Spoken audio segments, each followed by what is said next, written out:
বৰ্তমান অসমত লাগু কৰিব বিচৰা SIR সম্পৰ্কে আমি যোৱাকালি অসমৰ ভাৰতবৰ্ষৰ নিৰ্বাচনী আয়ুক্তক চিফ ইলেকশ্যন কমিশ্যনাৰক আমি এখন মেম'ৰেণ্ডাম দিছোঁ।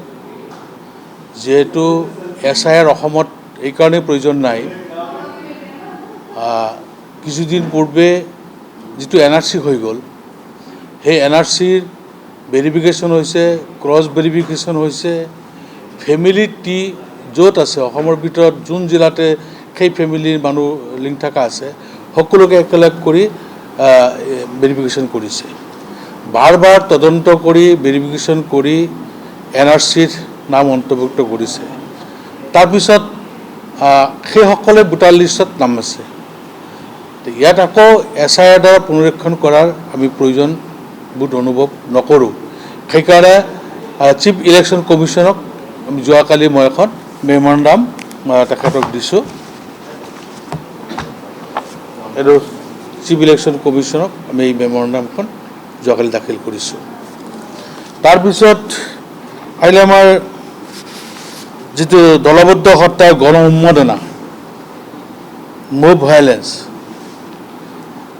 বিশেষকৈ আপাৰ আছামত আমাৰ কিছুমান মানুহক মাৰপিট কৰি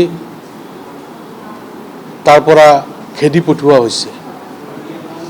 এইটো মহামান্য উচ্চতম ন্যায়ালয়ৰ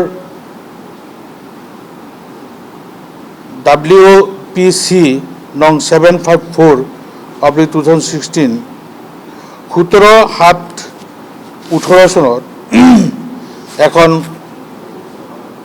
এটা ৰায় দিছিলে যে মব ভায়লেন্স কৰিব নোৱাৰিব, যিসকলে কৰে তেওঁলোকক আইনৰ দ্বাৰা কঠোৰ শাস্তি বিহিব লাগিব।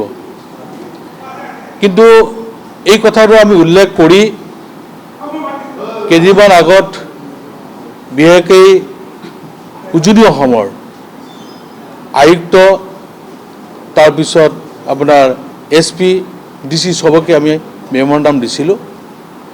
দিয়াৰ পিছতো কোনো ধৰণৰ আমি একশ্যন দেখা নাপালোঁ।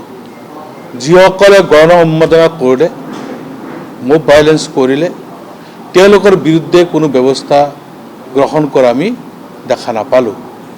সেইকাৰণে মই যোৱাকালি ভাৰত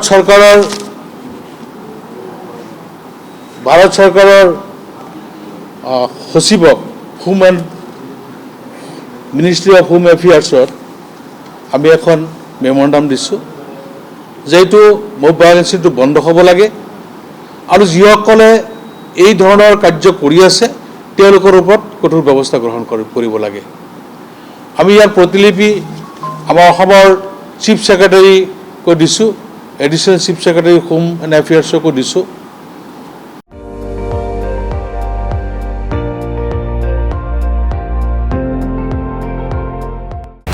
আপুনি চাই আছে ND24, সৰ্বশ্ৰেষ্ঠ নহয় সৰ্বোত্তমৰ দৌৰ।